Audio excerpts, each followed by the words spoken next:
చూడండి, మనం యోహాను సువార్త 4వ అధ్యాయం 16 నుండి మనం చదువుకుందాం. సర్వశక్తిమంతుడు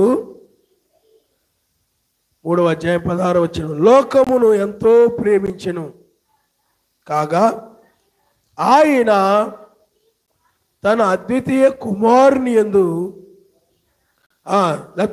అద్వితీయ కుమారునిగా పుట్టిన వాని యందు విశ్వాసముంచు ప్రతివాడును నశింపక నిత్యజీవం పొందినట్లు ఆయన్ను అనుగ్రహించెను. లోకము తన కుమారుని ద్వారా రక్షణ పొందుడికే గాని లోకమునకు తీర్పు తీర్చుటకు సర్వశక్తిమంతుడు ఆయనను లోకములోనికి పంపలేదు. ఆయన యందు విశ్వాసముంచు వారికి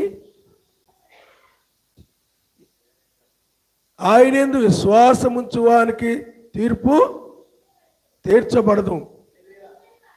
విశ్వసింపని వాడు సర్వశక్తిమంతుని అద్వితీయ కుమారుని నామమందు విశ్వాసముంచలేదు గనక వానికి ఇంతకు మునిపే తీర్పు తీర్చబడెను. చూడండి, ఆయన యందు విశ్వాసముంచు వానికి తీర్పు తీర్చబడదు. విశ్వసింపని వాడు సర్వశక్తిమంతుని అద్వితీయ కుమారుని నామమందు విశ్వాసముంచలేదు కనుక వారికి ఇంతకు మునిపే తీర్పు తీర్చబడిందంట. ఆ తీర్పు ఇదే: వెలుగు లోకములోనికి వచ్చిన గాని తమ క్రియలు చెడ్డవైనందున మనుష్యులు వెలుగుని ప్రేమపక చీకటినే ప్రేమించిరి. ఆ దుష్కార్యము చేయు ప్రతివాడు వెలుగుని ద్వేషించును. తన క్రియలు దుష్క్రియలుగా కనబడకుండునట్లు వెలుగునొద్దకు రాదు. సత్యవర్తనుడైతే తన క్రియలు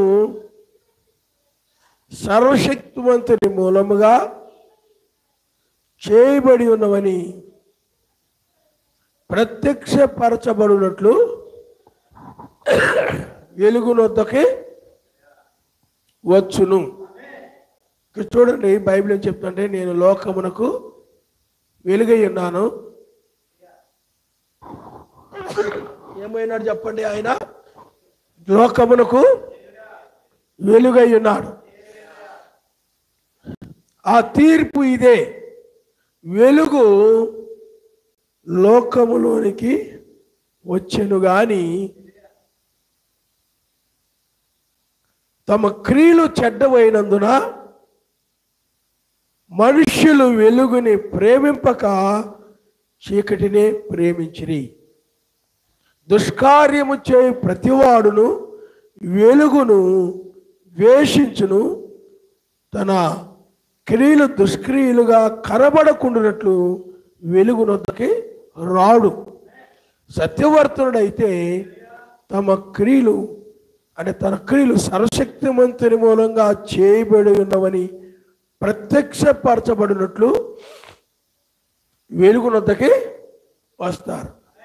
ఆ తీర్పు ఇదే అన్నాడు. బైబిల్లో ఈ విధంగా ఒక తీర్పు ఉంది, అలాగే ఇంకొక తీర్పు కూడా ఉంది. ఆ రెండింటి గురించి కూడా మనము చూద్దామైతే, మనము శనివారం సాటర్డే మనం ప్రేమను గురించి మనం నేర్చుకుంటున్నాం. అయితే ఇక్కడ ఆ తీర్పు ఇదే: వెలుగు లోకములోనికి వచ్చెను. 2000 సంవత్సరాల క్రితము వెలుగు అయినటువంటి మెస్సయ్య, లేకపోతే వెలుగు అయినటువంటి వాక్యము ఇశ్రాయేలీలు ఆ వెలుగుని ప్రేమింపక వాళ్ళు ఏం చేశారంటే చీకటినే వాళ్ళు ప్రేమించారు. వెలుగు ఆ రోజుల్లో ఇజ్రాయేల్ మధ్య ఉన్నది, ఆ వెలుగైనటువంటి మెస్సయ్య. అయితే ఆ మనుషులు ఏం చేశారంటే వెలుగైనటువంటి ఆయనను ప్రేమించక చీకటినే ప్రేమించారు.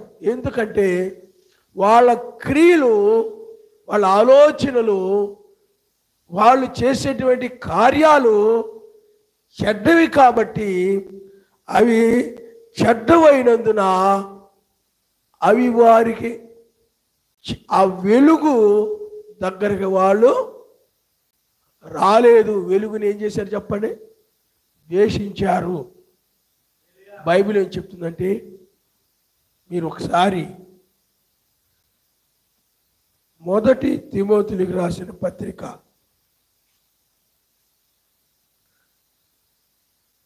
మొదటి తిమోతికి రాసిన పత్రిక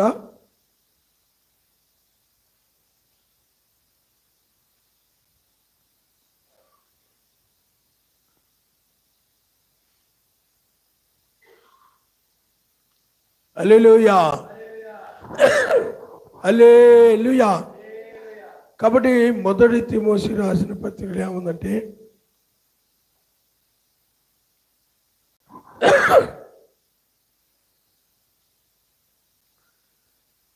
మొదటి తిమోతి రాసిన పత్రిక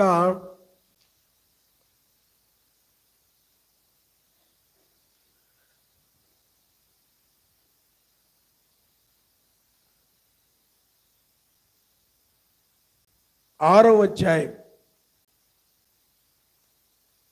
అధ్యాయము మొదటి 2 వచనాలు మీరు ఒకసారి చదవండి.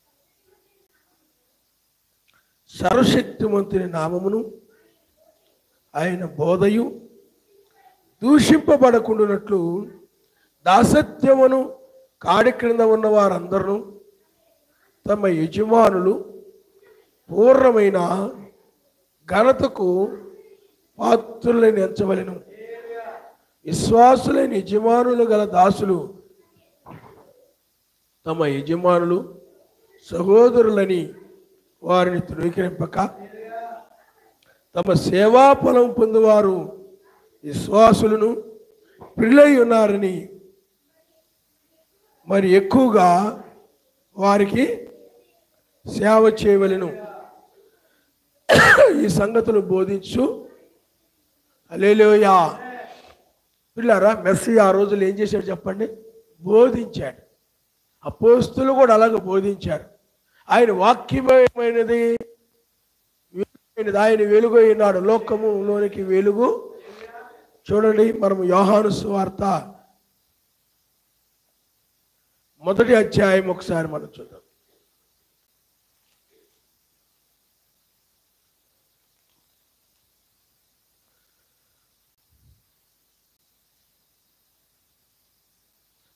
ఆరో వచనం, లేకపోతే మనము మొదటి వచనం నుండి చదువు. ఆది యందు వాక్యం ఉండెను, వాక్యము సర్వశక్తిమంతుని యొద్ద ఉండెను, వాక్యము సర్వశక్తిమంతుడై ఉండెను. ఆయన ఆది యందు సర్వశక్తిమంతుని యొద్ద ఉండెను. సమస్తమును ఆయన మూలంగా కలిగెను. కలిగినది ఏదియు ఆయన లేకుండా కలుగలేదు. ఆయనలో జీవము ఉండెను, ఆ జీవము మనుషులకు వెలుగైండెను.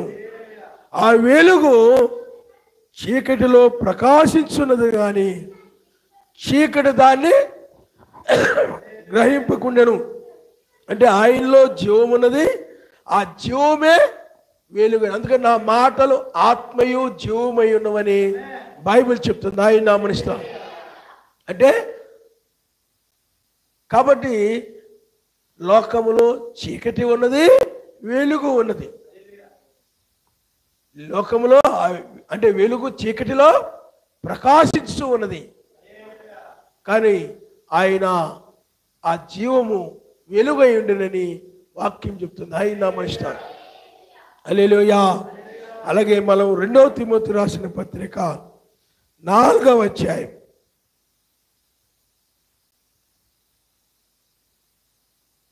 సర్వశక్తిమంతుని ఎదుటను సజీవులకును మృతులకును తీర్పు తీర్చు సర్వశక్తిమంతుని లేకపోతే మెస్సయ్య ఎదుటను ఆయన ప్రత్యక్షతోడు ఆయన రాజ్యముతోడు నేను ఆనబెట్టి చెప్పినదేమనగా వాక్యమును ప్రకటించుము, సమయమందును అసమయమందును ప్రయాసపడము, సంపూర్ణమైన దీర్ఘశాంతముతో ఉపదేశించుచు ఖండించుచు గద్దించము, బుద్ధి చెప్పము. ఎందుకనగా జనులు హితబోధను సహింపక దురద చెవులు కలిగిన వారై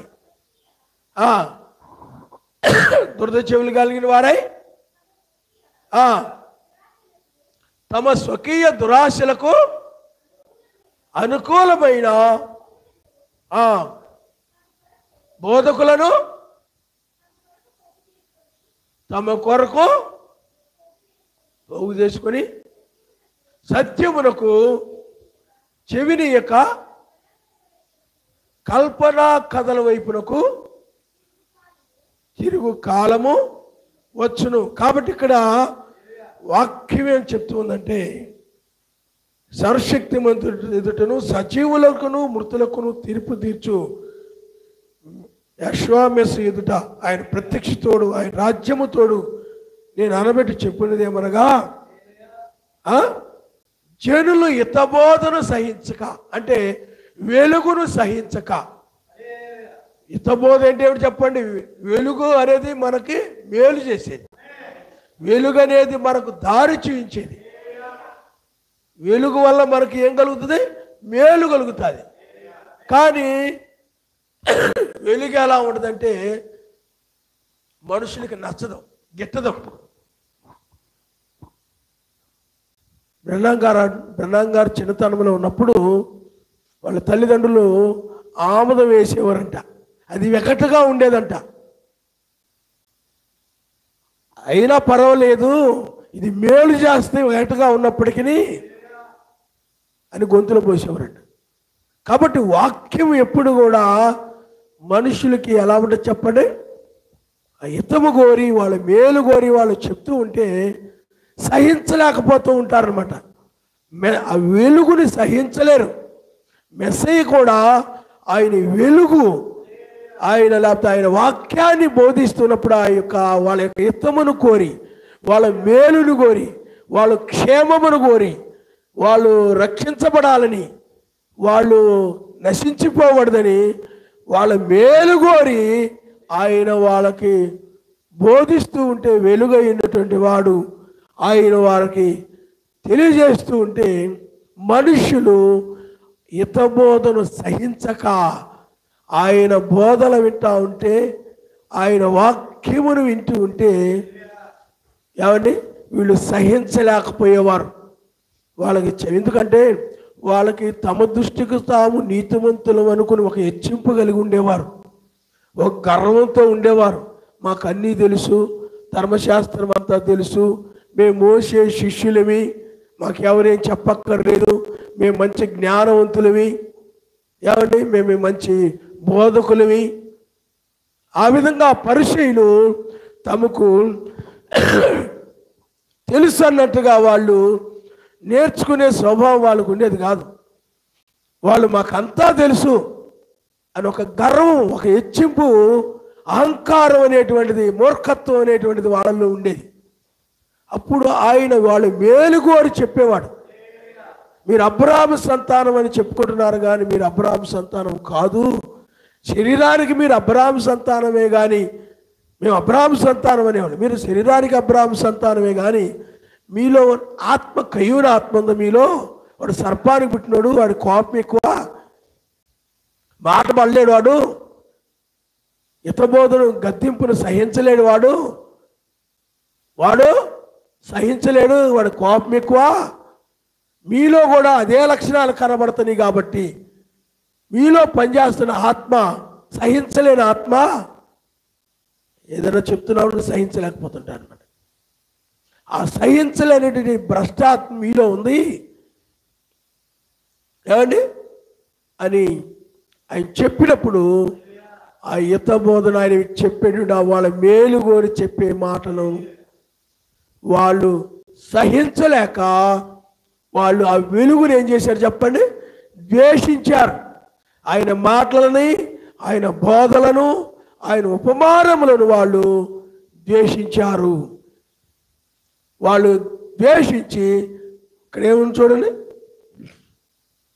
దురద చెవులు కలిగిన వారై,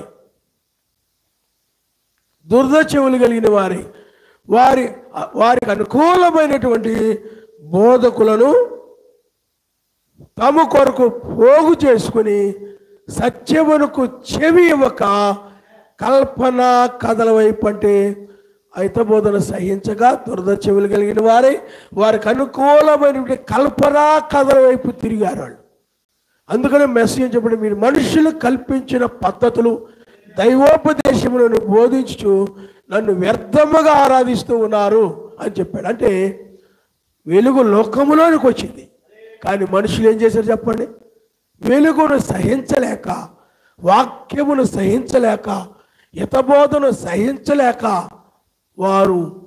వారికి అనుకూలముగా వాళ్ళు ఎలా ఉన్నప్పటికీ కూడా, ఓ మీరు అబ్రహాము సంతానం అండి, ఆ మెస్సయ్య అలా అంటున్నాడు, కానీ మీరు నీతిమంతులండి బాబు, మీరు పరిశుద్ధులండి బాబు, మీరు మోసే శిష్యులండి బాబు, మీకు అన్నీ తెలుసండి బాబు, మెస్సయ్య మిమ్మల్ని అలాంటివేంటి ఇలాంటివేంటి అని వాళ్ళకు అనుకూలంగా ఎవరైతే మాట్లాడుతున్నారో, వారి ఆశలకు అనుకూలంగా ఎవరైతే మాట్లాడుతున్నారో, వాళ్ళ స్వకీయ దురాశలకు అనుకూలంగా ఎవరైతే మాట్లాడుతున్నారో, వీళ్ళెవరో మా ఆగమనాలకు అనుకూలంగా మాట్లాడుతున్నారా ఏమండి అని చెప్పి వాళ్ళ యొక్క కల్పనా కథల వైపు, అంటే చీకటిని ప్రేమించారు వాళ్ళు, వెలుగుని ద్వేషించి వాళ్ళు. అందుకని వెలుగుని ప్రేమించక వాళ్ళు దేని ప్రేమించారు చెప్పండి, చీకటిని. ఎందుకని? వెలుగు వాళ్ళకి, ఎందుకంటే వాళ్ళ దుష్టక్రియలు, వాళ్ళే దుష్కార్యాలు చేసేవాళ్ళు, వాళ్ళు చెడ్డ కార్యాలు చేసేవాళ్ళు. చెడ్డవారికి మేలుకరమైన మాటలు సహించలేకపోతుంటారు. దొంగోడికి దొంగతనం చేస్తున్నావు తప్పంటే సహించలేకపోతుంటారు, కోపం వచ్చేస్తారు. ప్రార్థన సమయానికి రావట్లేదు అనుకోండి, సమయానికి రావాలంటే ఏం చేస్తారో చెప్పండి, అది దుష్కార్యమే, సహించలేకపోతుంటారు అన్నమాట. గదైందా? ప్రార్థన చేసుకొని వెళ్ళి ప్రార్థన చేసుకోమ్మా అన్నావంటే నేను చేసుకున్నానులే, సహించలేకపోతుంటారు. అంటే ఇతము కూడా చెప్తుంటే ఏం చెప్తుంటారు చెప్పండి, అయ్యా నీ కోపం ఉండకూడదు అని ఇతము కూడా చెప్పావు అనుకోండి, బుస్సుమని లేచిపోతుంటాడు. అలాంటి మంచి మాటలు ఏం చేయలేకపోతున్నారు చెప్పండి ఈ రోజుల్లో మనుషులు. వాళ్ళు ఆ చెడుని విడిచిపెట్టమంటే, ఏమండి త్రిత్వాన్ని విడిచిపెట్టమంటే, లేదా మనుషులు కల్పించిన పద్ధతులు విడిచిపెట్టమంటే, మీరు చెడు మార్గంలో నడుస్తున్నారు, మీరు ఆరాధన మానకూడదు, ఆరాధనలో మీరు దిక్కులు చూడకుండా భయభక్తితో శ్రద్ధగా వినాలి అని అంటే సహించలేకపోతుండాలి ఆ మాటల్ని. నువ్వు సహించలేకపోతున్నావంటే నీలో వేరే ఆత్మ ఉన్నట్లు లెక్క. హితబోధన సహించలేక, మేలుగోరి చెప్పే మాటలు సహించలేక, మా ప్రార్థన ఉంది, ప్రార్థన మానకూడదు, ఆరాధన మానకూడదు అన్నావు అనుకోండి, ఆ మాట వినగానే బుస్సుమని కోపం వచ్చేది. ప్రార్థన చేసుకోమన్న కోపమే, చెడుని విడిచిపెట్టమన్న కోపమే, సమయానికి కోపమే, మానొద్దన్న కోపమే, తగ్గించుకోమన్న కోపమే. ప్రతి దానికి కూడా వాళ్ళకి ఏమవుతుంది, సహించలేకపోతుంటారు అన్నమాట. ప్రతిదీ కూడా ఇతము కోరి చెప్తున్న మాటలు అవి నీ మేలు కోరి అలాంటి వింటే నువ్వు పరలోక రాజ్యానికి రావు. కాబట్టి అవన్నీ కూడా ఆయన చెప్తూ ఉన్నప్పుడు వాళ్ళు వాటిని సహించలేక వాళ్ళ కార్యాలు ఎవరైతే సమర్థిస్తుంటారో, ఎప్పుడు వచ్చినా పర్లేదండి, ఎందుకు చొత్తు తప్పేటి, మానేసి తప్పేటి, మానేసి ప్రార్థన మానేసి మాని ఏదో పనులకు వెళ్ళిపోయానుకో తప్పేటి, ఇలాగూ పాపాన్ని సమర్థించేటువంటి, దుష్టత్వాన్ని సమర్థించేటువంటి వాళ్ళ యొక్క దురాశలను సమర్థించి వాళ్ళ లోకాశలు ధనాపేక్షలు అవి ఉండకూడదమ్మా, నువ్వు పొరుగువానిది ఏదో నువ్వు ఆశించకూడదు అన్నావు అనుకోండి, కోపం వచ్చేదండి. అని ఇప్పుడు అవి తప్పే ఉందమ్మా, అవన్నీ కరెక్టే అని ఎవరైతే అంటుంటారో వారి ఆశలకు అనుకూలంగా, వారికి ఇష్టాలకు అనుకూలంగా, వారి దుష్టక్రియలకు అనుకూలంగా ఎవరైతే మాట్లాడుతూ ఉంటారో వారి మాటలను, వారి బోధనలు ప్రేమిస్తున్నారు. అందువల్లే ఇక్కడ వారు హితబోధన సహించక దురద చెవులు కలిగిన వారై వారి స్వకీయ దురాశలకు అనుకూలమైనటువంటి విశ్వాసులను లేకపోతే సంఘాలను లేకపోతే బోధకులను ఏర్పరచుకొని అలాంటి సంఘాలకు వెళ్ళిపోవడం ఏమని అలాగూ చేస్తూ ఉంటారు. వాళ్ళ ఆశలకు అనుకూలంగా ఎక్కడ ఉంటుంది అక్కడికి. హితబోధన ఏం చేస్తున్నాడు చెప్పండి? సహించలేకపోతున్నారు. సహించలేక మెస్సైన వాళ్ళు ఏం చేశారు చెప్పండి? తృణీకరించారు, ద్వేషించారు. అందుకు ఆయన ఏమన్నాడంటే, ఆ తీర్పు ఇదే, వెలుగు లోకంలోనికి వచ్చింది కానీ తమ క్రియలు చెడ్డవైనందున వాళ్ళు వాక్య ప్రకారంగా నడవకుండా వాక్యానికి విరోధంగా నడుస్తూ చెడుగా నడుస్తున్నారు కనుక వాళ్ళ క్రియలు చెడ్డవైనందున ఆ మనుషులు ఏమండి వెలుగును ప్రేమింపక వాళ్ళు చీకటినే ప్రేమించారు. లోకంతో స్నేహం చేస్తూ తప్పేంటమ్మా? ఆడపిల్లలు మగళ్ళు బట్టలు వేసుకొని తిరిగితే తప్పేంటి? తప్పన్నావు అనుకోండి, సహించలేకపోతుంటారు. అదే అవన్నీ సమర్థించేటువంటి సంఘాలకి వెళ్ళిపోతుంటారు. అలాంటి బోధకులు ప్రేమిస్తుంటారు, అలాంటి బోధనలు ప్రేమిస్తుంటారు. అమ్మ గంగిరెద్దులాగా నువ్వు ముక్కులకి చెవులకి మెడలకి అలంకరించుకోకూడదమ్మా అన్నావనుకోండి, సహించలేకపోతుంటారు. సహించలేక వాళ్ళకి అవన్నీ ధరించుకోవాలని ఆశ ఉంటుంది లోకాశలో. ఎవరైతే వాటిని సమర్థిస్తుంటారో తప్పులే కాదులేమ్మా, ఎలా ఉన్నా పర్లేదమ్మా, పరలోకం ఇచ్చేస్తారులేమ్మా, అలాంటి వాటి దగ్గరికి వెళ్ళిపోతుంటారు. హితబోధను సహించక మనుషులు అంటే వెలుగుని ప్రేమింపక చీకటిని అంటే వాక్యాన్ని ప్రేమించకుండా, వాక్యం చెప్పిందో చెప్తున్నాం కానీ మనుషులు ఏం చెప్తున్నారు చెప్పండి? వాక్యమును ప్రేమించక కల్పన కథలను ప్రేమిస్తున్నారు, కల్పిత వాక్యాలను ప్రేమిస్తున్నారు.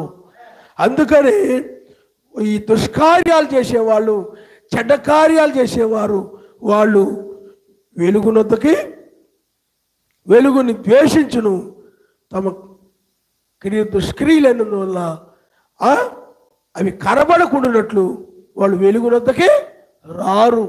ఆదాము కూడా అలాగే రాలేదు. ఎందుకని? అతడు చేసినవి దుష్టక్రియలు, చెడు క్రియలు. ఆ చెడు క్రియలు చేసిన తర్వాత చాలామంది ప్రార్థన మానేస్తుంటారు. ఎందుకని? ఆ దుష్టక్రియలు కనబడుతున్నాయి కాబట్టి, వాక్యములు కనబడిపోతున్నాయి. వాక్యం బోధిస్తుంటే బయటపడిపోతున్నాయి. అవన్నీ కూడా బయటపడిపోతుంటే నా గురించే బోధిస్తున్నాడు ఆయన, నా గురించే మాట్లాడుతున్నాడు ఆయన, నా కోపాన్ని గురించే చెప్తున్నాడు ఆయన అని చెప్పి నా కోపం బయటపడిపోతుంది వర్తమానంలో. ఏమండి, నా పగ బయటపడిపోతుంది, నా లోకాశలు బయటపడిపోతున్నాయి, నా లోకమును వాటిని ప్రేమిస్తున్నాయి, ఇవన్నీ బయటపడిపోతున్నాయి అని చెప్పి వాళ్ళు వెలుగునొద్దకి రాలేరు, వాక్యం దగ్గరికి రాలేరు. ఆయన సన్నిధిలోనికి, ఆయన మందిరంలోకి రాకుండా మధ్యలో వెళ్ళిపోవడము, చివరిలో వెళ్ళిపోవడము, ఆదివారము శనివారము మానేయడము. ఏంటంటే భర్త కొట్టినట్టు కాదంట, తోడుకోవాలని చూసి నవ్వినందుకు. ఆ టైపు కొంతమంది ఉంటారు. వాక్యములు ఆయన బయలుపరిచినందుకు కాదు. అందరు నా వైపు చూస్తున్నారే, నా క్రియలన్నీ కూడా ఇప్పుడు బయటపడిపోతున్నాయి, నా ప్రవర్తన అంతా కూడా బయటపడిపోతుంది, నా జీవితం అంతా బయటపడిపోతుంది, నా జీవితం అంతా వీళ్ళందరికీ తెలుసు, నా బ్రతుకంతా కూడా వీళ్ళందరికీ తెలుసు. కాబట్టి నన్ను దుష్టుడని అనుకుంటున్నారేమో, దుష్టుడని చెప్పుకుంటారేమో, కోపిష్టని చెప్పుకుంటారేమో, మహాకోపని అనుకుంటారేమో, నేను ఓర్పు లేను అనుకుంటారేమో, ప్రేమ లేను అనుకుంటారేమో, సహనం లేను అనుకుంటారేమో అనుకొని ఆ దుష్కార్యములు చేసేవాడు కోపములు, పగలు, ద్వేషములు, కక్షలు ఇలాంటివి కలిగినటువంటి వారు మెస్సయ్య దగ్గరికి వెలుగునందుకు వచ్చేవారు కాదు. అది వాక్య ప్రకారంగా నడిచేవాడు ఏం చేస్తాడు చెప్పండి? సత్యవర్తుడైతే తమ క్రియలు సర్వశక్తిమంతుల మూలంగా చేయబడి ఉన్నట్లు, లేకపోతే ప్రత్యక్షపరచబడినట్లు వెలుగునందుకు వస్తాడు. మాట్లాడుతూ ఉంటే, ప్రేమ గురించి మాట్లాడుతూ ఉంటే అవి సర్వశక్తి అతడు ఆ ప్రేమ కలిగిన వ్యక్తి ఏం చేస్తాడంటే అవి సర్వశక్తిమంతుల మూలంగా కలిగినవని అవి ప్రత్యక్షపరచబడుతున్నప్పుడు హల్లెలూయా అవి వాక్యం యొక్క బయలుపరచబడాలి, వాక్యం యొక్క ప్రత్యక్షపరచబడాలి. ఇవి సర్వశక్తిమంతుల మూలంగా కలిగినవని అతడు వెలుగులోకి వస్తాడు. ఆయన నామనిస్తాడు. హల్లెలూయా. అతడు క్రియలు కనబడాలి అతడు. కానీ అందుకని దుష్కార్యములు చేయవారు, చెడ్డ కార్యములు చేయవారు, వాక్యానికి విరోధంగా నడిచేవారు వారు వెలుగుని ద్వేషించి చీకటిని ప్రేమిస్తూ ఉంటారు. అందుకని ఆ తీర్పు ఇదే అన్నాడు. ఆనాడు వాళ్ళకి ఆ విధంగా తీర్పు తీర్చబడింది. వెలుగుని ద్వేషించి చీకటిని ప్రేమించడమే వాళ్ళకి తీర్పు. వాళ్ళు చీకటి సంబంధం లేని తీర్పు. వెలుగునొద్దకు వచ్చిన వారు వెలుగు సంబంధం లేని తీర్పు. వెలుగును ద్వేషించి చీకటి బోధలు నమ్మినటువంటి వారు వారు చీకటి సంబంధం లేని తీర్పు. ఆనాడు ఆ లోకములో ఇశ్రాయేలు మధ్య ఆ తీర్పు జరిగింది. ఆయన నామనిస్తారు. హల్లెలూయా. అందుకనే వెలుగునొద్దకు వచ్చారు. వెలుగుని ప్రేమించి చీకటిని ద్వేషించి వెలుగునొద్దకు వచ్చారు.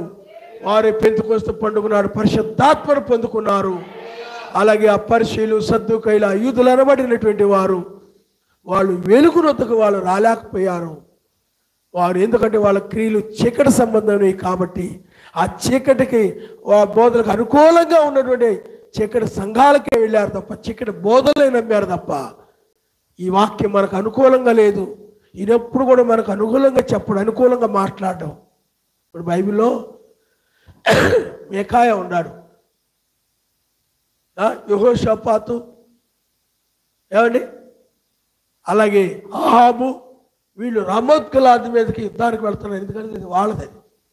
ఆ యుద్ధానికి వెళ్తున్నప్పుడు ఎవరైనా ఉన్నారా, మరి యుద్ధంలో విజయం పొందుతామా లేదా, ముందుగా మనము ఆ ప్రవక్తని మనము కలుసుకొని మనం తెలుసుకుందాం. అది వాక్య ప్రకారమా కాదా, ఆయన చిత్తమా కాదా మనం చేసేది, మనం నడిచే మార్గం ఆయన చిత్తమా కాదా, ఆయన వాక్య ప్రకారంగా కాదా అని తెలుసుకుందామని చెప్పి. ఎందుకంటే ఆ విధంగా తెలుసుకోకపోతే వాక్యానికి విరోధంగా నడిచి ప్రమాదంలో పడిపోతారు. ఎప్పుడు కూడా వాక్యానికి విరోధంగా వెళితే ఏనాటికి కూడా జయమో ఉండదు. కాబట్టి పిల్లారా, అప్పుడు ఏం జరిగిందనంటే అప్పుడు ఉన్నారు చాలామంది అబద్ధ బోధకులు. ఆ అబద్ధ బోధకులు ఏం చేస్తున్నారు చెప్పండి? అబద్ధ బోధకులు ఏం చేస్తున్నారు చెప్పండి? వారు రాజుకు అనుకూలంగా బోధిస్తున్నారు. ఎందుకంటే వాళ్ళకు అనుకూలంగా బోధించే వాళ్ళు ఏర్పాటు చేసుకున్నాడు. ఎవరు? ఆహాబు, యెజెబెలు బోధకులు, యెజెబెలు మనుషులు. ఏమి తప్పు కాదు, విగ్రహారాధన ఏం తప్పు కాదు, అస్తారవతో బయలుదేవత పూజించి తప్పేం కాదు, స్త్రీలు బోధించిన అధికారం చేసిన తప్పేం కాదు, పురుషుడు కూడా స్త్రీకి లాగా మారిపోయి ఆ స్త్రీ మాటలో స్త్రీ బోధలో నడిచిన తప్పేం కాదు. ఇలాగూ వాళ్ళ దుష్టక్రియలకు అనుకూలంగా బోధించే వాళ్ళు, వీళ్ళు కూడా వాళ్ళకు అనుకూలంగా బోధించే వాళ్ళే పెట్టుకున్నారు. ఆహాబు, యెజెబెలు, మీకాయా, ఏమండి, ఎప్పుడు కూడా వాక్యం ఏం చెప్తుందో ఆయన ఏం చెప్తుందో దాన్ని చెప్పేవాడు. వాళ్ళు నమ్మినా నమ్మకపోయినా వెలుగు, మీకాయ చెప్పే వాక్యం ఏమైనా చెప్పండి, వెలుగై ఉన్నది. వెలుగు. ఆహాబుకి వెలుగు అంటే ఇష్టం ఉండదు. ఆహాబు వెలుగుని, ధర్మశాస్త్రాన్ని, వాక్యాన్ని అతడు ద్వేషించేవాడు. ధర్మశాస్త్రాన్ని ప్రేమించేవాడు కాదు. అతడు హితబోధను సహించలేకపోయాడు. మీకాయ యొక్క బోధను సహించలేకపోయేవాడు. సహించలేక అతడు తనకు అనుకూలంగా బోధించేటువంటి బోధకుల్ని తమ కోసం పోగు చేసుకొని ఉన్నాడు. అంటే వెలుగును ద్వేషించి, మీకాయ వర్తమానాన్ని ద్వేషించి, తనకు అనుకూలంగా బోధించేటువంటి బోధకులు తమ కోసం, తమ స్వకీయ దురాశలకు అనుకూలంగా బోధించేటువంటి బోధకులు తమ కోసం పోగు చేసుకొని వెలుగును ద్వేషించి చీకటిని ప్రేమిస్తున్నవాడు అతడు. ఆ సమయంలో యెహోషాపాతు అంటాడు, వీళ్ళు చెప్పే మాటలు నాకేమి నమ్మకంగా ఉండలేదు, వీళ్ళేదో నీకు అనుకూలంగా మాట్లాడుతున్నారు, ఏమండి ఏదో వీళ్ళు మాట్లాడేది సరిగా లేదు, ఈ బోధకులు ఏదో కల్పించి చెప్తున్నారు ఈ బోధకులు అంటే ఇంకెవరైనా ఉన్నారా? మీకాయ అనబడిన వారు ఉన్నారు. అందరూ ఒక దారి అయితే మీకాయది ఒక దారి.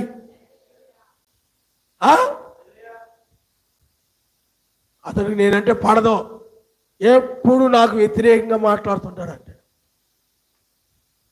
వాక్య ప్రకారంగా ఉంటే, నీ క్రియలు వాక్య ప్రకారంగా ఉంటే, నీ వెలుగు దగ్గరకు వచ్చినప్పుడు నువ్వు నీతిమంతుడని ప్రత్యక్షపరచబడతావు, పరిశుద్ధుడని ప్రత్యక్షపరచబడతావు, నిర్దోషుడని ప్రత్యక్షపరచబడతావు. నువ్వు చేసే కార్యాలు దుష్క్రియలు. నువ్వు వాక్యం దగ్గరకు వచ్చినప్పటికీ నీ దుష్క్రియలని, వాక్య విరోధమైన క్రియలని బయటపడిపోతున్నాయి. నువ్వు వాక్యం విరోధంగా నడిచిన నడవడం అంతా ఇక్కడ వాక్యము వెలుగు దగ్గర ఏమవుతుంది చెప్పండి? బయటపడిపోతున్నాయి. నువ్వేమో రాలేకపోతున్నావు.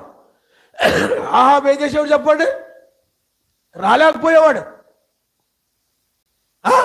వెలుగు వద్దకి రాలేకపోయేవాడు. అందుకు అతడు అనేవాడు, ఎందుకు అతడు ఎప్పుడు కూడా నాకు వ్యతిరేకంగా మాట్లాడుతుంటాడు, అలాగ అనవద్దు, పిలిపించు అన్నప్పుడు అతడు చెప్పాడు, రాజా మీరు యుద్ధానికి వెళతారే కానీ మీరు విజయం పొందరని చెప్పాడు. అప్పుడు అతను ఆహాబడినాడు, చూసావా నేనంటే అతనికి ఇష్టం ఉండదని, నాకు వ్యతిరేకంగానే చెప్తాడు.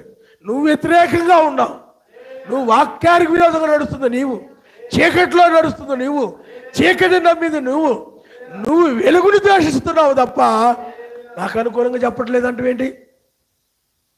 అర్థమైందా?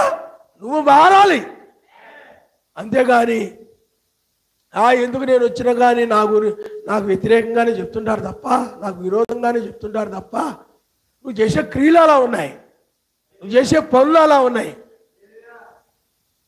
కాబట్టి మీకాయ బోధను అతడు సహించలేక, ఏమండి హితము కోరి చెప్పాడు, యుద్ధానికి వెళ్తారే కానీ మీరు తిరిగి రావు అని చెప్తే, నేను ఆ దర్శనాన్ని చూశాను, ఆ సభ పరలోకములో ఆ సమావేశం జరగడం నేను చూశాను, సర్వశక్తి సన్నిధిలో మీరు ప్రమాదంలో పడిపోతారు అని చెప్తే, ఇతడికి ఆ హిత బోధన సహించలేక వెలుగుని ద్వేషించి మేలు కోరే మాటల్ని, రక్షించే మాటల్ని, కాపాడే మాటల్ని, అపాయమును తప్పించడం మాటల్ని అతడు త్రోసివేసి ద్వేషించి, వెలుగుని ద్వేషించి ఆ అబద్ధ బోధకులు చెప్పినటువంటి వాడికి వాళ్ళకి అనుకూలంగా చెప్పినాడు. ఎందుకంటే అతనికి ఆ యుద్ధాన్ని చేసి రహమత్కులాదును ఆక్రమించుకోవాలని ఆశ ఉంది. ఆ ఆశలకు అనుకూలంగా మాట్లాడేటువంటి ఆ బోధకులని, ఏమండి ఆ బోధల్ని ప్రేమించి అతను ఏమన్నాడంటే, ఇతను బంధించి కఠినమైన ఆహారం పెట్టండి, ఇతనికి కారం వేసి పెట్టండి, నీళ్ళు వేసి పెట్టండి, 2-3 రోజులు నిల్వ ఉన్న ఆహారం పెట్టండి ఇతనికి. అదైదా కఠినముగా చూడండి ఆజ్ఞలు జారీ చేసి. అప్పుడు మీకాయ అంటాడు, రాజా నీకు ఇప్పుడు తెలియదు కానీ రేపు నువ్వు దాక్కుంటావే నీ ప్రాణాన్ని కాపాడుకోవడానికి, నిన్ను నువ్వు రక్షించుకోవడానికి, ఆ దాక్కునే సమయమున మీకాయా చెప్పింది సత్యమని అప్పుడు నీకు అర్థమవుతుందని చెప్పాడు ఆయన నామనిస్తాడు. ఇప్పుడు అర్థమా కాదు. ఇతము గోరి చెప్తుంటే మనుషులు ఏం చేస్తారు చెప్పండి? ఇతము గోరి గద్దిస్తూ ఉంటే, చెప్తూ ఉంటే తృణీకరిస్తుంటారు, కోపం పెట్టుకుంటారు, మాట్లాడరు, పలకరు, పోందీరు, అలుగుతారు, చూడనట్టుగా ఉంటారు, నమ్మరు, నాటకాలన్నీ వేస్తారు. ఏదన్నా చెప్పామనుకోండి, వాళ్ళు చూసుకోమనండి, వాళ్ళు ఉన్నారు కదా వీళ్ళని చూసుకోమనండి, మనసులో పెట్టేసుకొని నేను అక్కడ ఉండా ఎక్కడ ఉండా నాకు కుదరదో పెట్టేసుకొని. ఆహాము లాంటి వాళ్ళు ఇల్లే ఎత్తబోతులు ఏం చేయలేకపోతున్నాడు చెప్పండి? ఎత్తబోతులు సహించలేక దొంగ నాటకాలన్నీ ఆడుతుంటారు అన్నమాట. నాటకాలు వేషధారులు వీళ్ళు. నాటకాలన్నీ ఎత్తులేయడం, నాటకాలు ఆడడం అంతా కూడా నటిస్తూ ఉంటారన్నమాట. కాబట్టి పిల్లలు అందుకని వెలుగు వారి మధ్యకు వచ్చింది, కానీ వాళ్ళు రక్షించాలని, ఆ యుద్ధంలో ప్రాణాలు కాపాడాలని సర్వశక్తిమంతుడి యొక్క వెలుగు మీరు విజయం పొందరు, వెళ్ళొద్దని. వాళ్ళు వెలుగుని ప్రేమించక వాళ్ళు చీకటినే ప్రేమించారు. హితబోధన సహించలేక తీసుకెళ్ళి మీకాయలు శ్రమలు పెట్టారు తప్ప హితబోధన సహించలేక మీకాయకి ఇబ్బందులు పెట్టారే తప్ప ప్రేమించలేదు. మీకాయని ద్వేషించారు, అసహించుకున్నారు. కల్పన కథలు చెప్పేవాళ్ళని, వాళ్ళకు అనుకూలంగా మాట్లాడే వాళ్ళని, మీరు ఇలా పడుతారు అలా పడుతారు, కొమ్ములు పెట్టుకొని సిద్ధికి అనేవాడు ఇలా పొడిచేస్తారు, వీళ్ళు అలా కుమ్మేస్తారు, మీరు వాళ్ళని, మీరు ఇలా విజయం పొందుతారు.